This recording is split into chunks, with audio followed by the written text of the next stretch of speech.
കക്കാത്തോരൻ എന്ന് പറയുമ്പോഴേ അമ്മ ഉണ്ടാക്കി തരുന്ന പണ്ടത്തെ കക്കാത്തോരനാണ് പെട്ടെന്ന് ഓർമ്മ വരുന്നത്.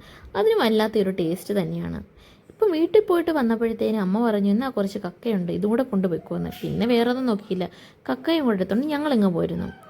ഇതിലേക്ക് കുറച്ച് മസാല ചെയ്ത് വെക്കാമെന്ന് കരുതി.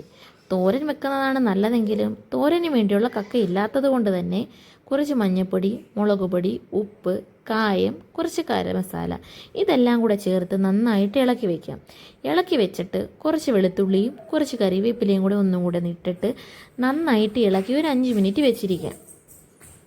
പണ്ട് സ്കൂളിൽ പഠിക്കുന്ന സമയത്ത് വാഴയിൽ പൊതിഞ്ഞ് തരുന്ന കക്കാത്തോരനും ചമ്മന്തിയും എന്ന് പറഞ്ഞ് ഭയങ്കര ടേസ്റ്റ് തന്നെയായിരിക്കും. അപ്പോൾ കക്കാത്തോരൻ എടുക്കാനായിരിക്കും കുട്ടികൾ തോനെയും വരുന്നത്. നമ്മുടെ കക്ക ഏകദേശം ആയിട്ടുണ്ട്. ഇത് നമുക്കൊരു പാത്രം എടുത്ത് അടുപ്പത്ത് വെച്ചിട്ട് കുറച്ച് വെളിച്ചെണ്ണയും അതിലേക്ക് കടുകും വറുക്കാനുള്ള ചെയ്യാം.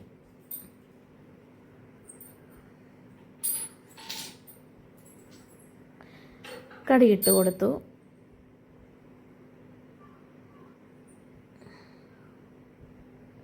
ഇനി നമുക്ക് മസാല പുരട്ടി വെച്ചിരിക്കുന്ന കക്ക ഇതിലേക്ക് ഇടാം.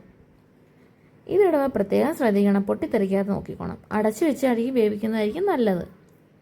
പിന്നെ ഒന്ന് ഇളക്കി കൊടുത്തിട്ട് ഒരു 2-3-4-5 മിനിറ്റ് ഇത് വെച്ചിട്ട് അപ്പോഴത്തേക്കും കക്ക ഫ്രൈ റെഡി ആയിട്ടുണ്ട്. ഇത് നമ്മൾ ചോറിൻ്റെ കൂടെ ഉച്ചയ്ക്ക് കഴിക്കാൻ പോകണ്ടല്ലേ, എന്താ ടേസ്റ്റ് എന്നറിയാമോ?